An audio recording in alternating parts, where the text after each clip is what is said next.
Chapter 19, Balancing Redox Reaction in Acidic Aqueous Solutions by Audrey Lavey. Balance each redox reaction occurring in acidic aqueous solution. The process we will use to balance the two given chemical equations is listed here.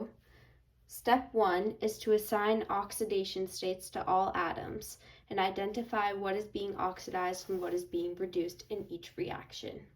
Step 2 is to separate the overall reaction into two half reactions, one for oxidation and one for reduction. Step 3 is to balance each half reaction with respect to mass. For this, we will balance each equation. However, in order to balance O, we add an H2O to the opposite side, and in order to balance H, we add an H+. Step 4 is to balance each half reaction with respect to charge by adding moles of electrons to each side. Step 5 is to make the number of moles of electrons in both half reactions equal by multiplying the half reactions by small whole numbers.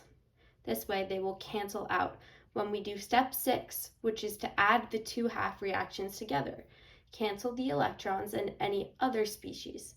To verify that the reaction is balanced with respect to mass and charge, we can make a table to verify that the number of atoms on both sides is the same and the charges on each side is the same. For A, we have PbO2 solid plus I minus aqueous yields Pb2 plus aqueous plus I2 solid.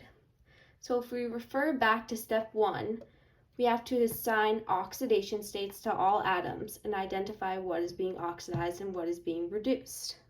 O has a -2 oxidation state, and since the overall compound is neutral, that means that Pb must be a charge of +4.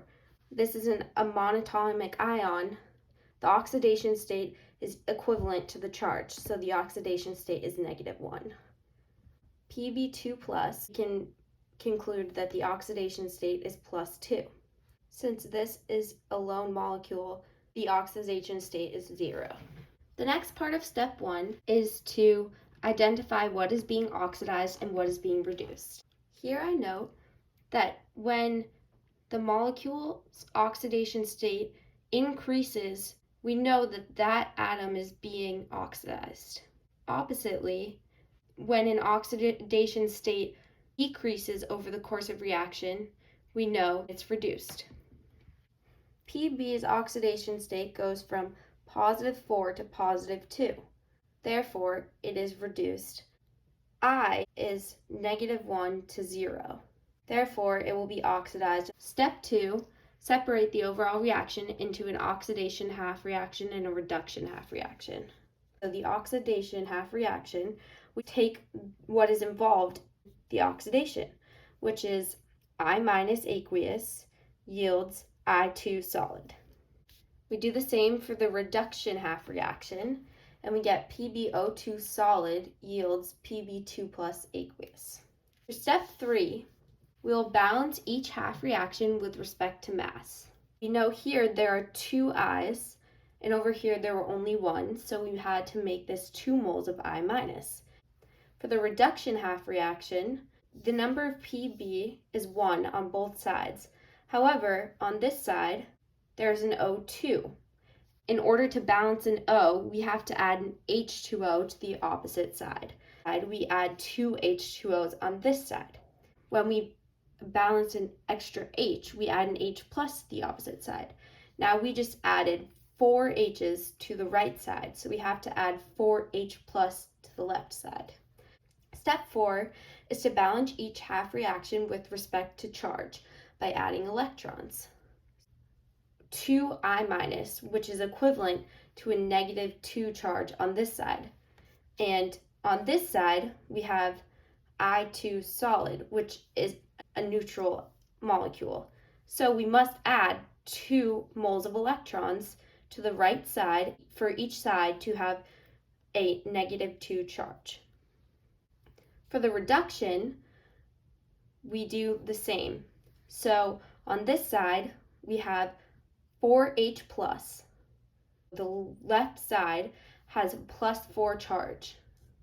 On the right side, we have 2 plus. And that means there's a 2 plus charge on this side. Add electrons to this side to make each side 2 plus.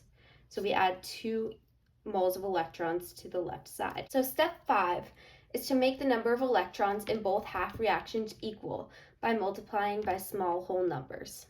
There are actually 2 moles of electrons in each half reaction, so they are balanced. So step 5, for this problem, we will not have to do anything. For step 6, add the 2 half reactions together. Cancel the electrons, and from here, you simply add what's on each side. And we get 2I minus aqueous plus PbO2 solid plus 4H plus aqueous yields I2 solid plus Pb2 plus aqueous plus 2H2O.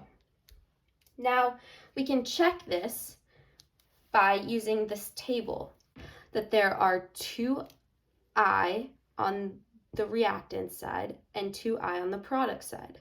We have 1 Pb on the reactant side and 1 Pb on the product side.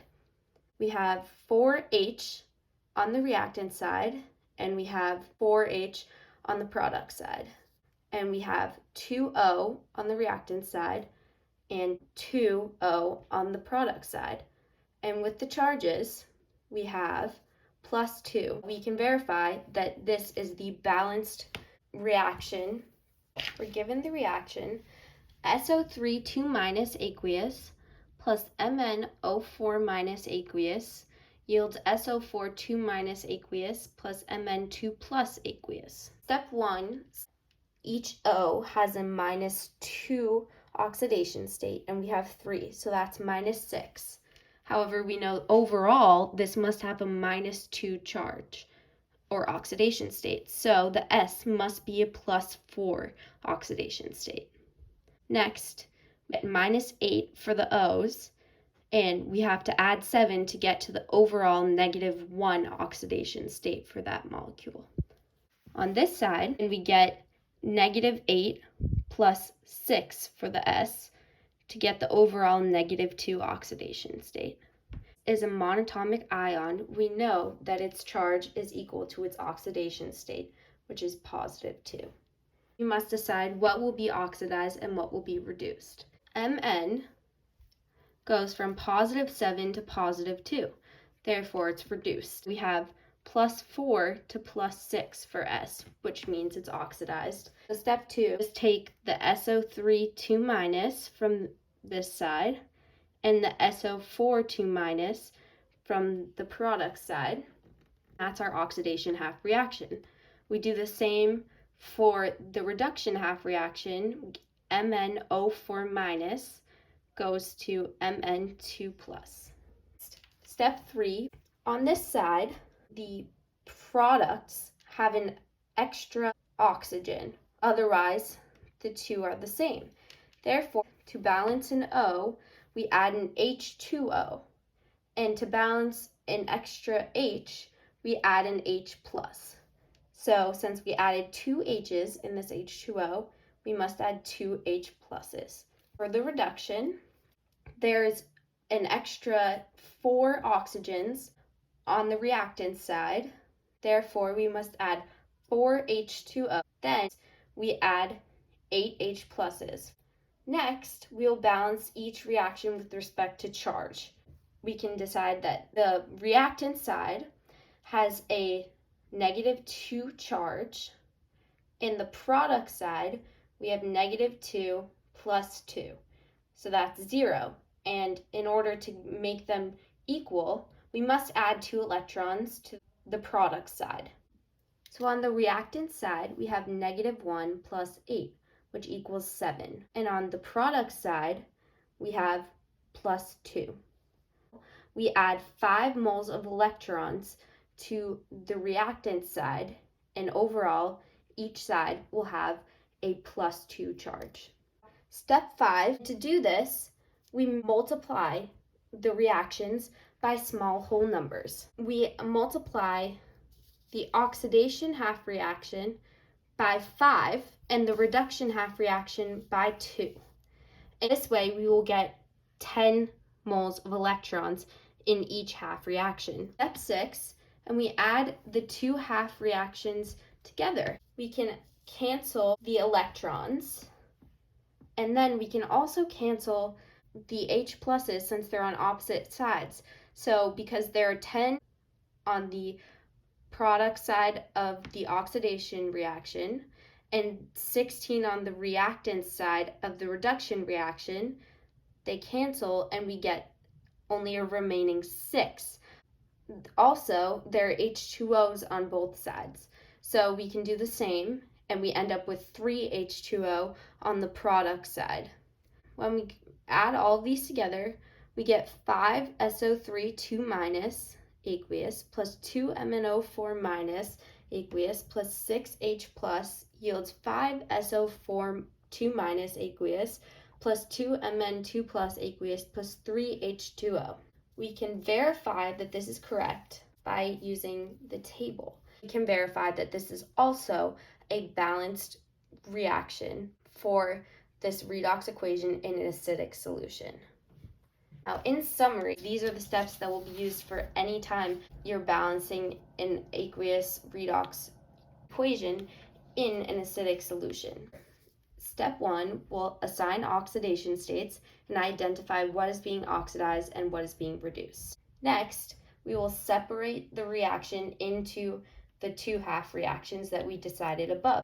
In step 3, we will balance each reaction in respect to mass, except for H and O, which we will add an H2O to balance each O and an H plus to balance each H. In step 4, we will balance each half reaction with respect to charge by adding moles of electrons so that overall the reaction has equal charge on each side. In step 5, we'll make the number of electrons in both half reactions equal so that they can cancel. And we do this by multiplying the entire half reaction by small whole numbers. In step 6, we add the two half reactions together and cancel the electrons in any other species. We verify that this reaction is balanced with respect to mass and charge by making sure that we have the same number of atoms on both the reactants and product side for each species in the equation, and also that the charge on either side of the reaction is the same.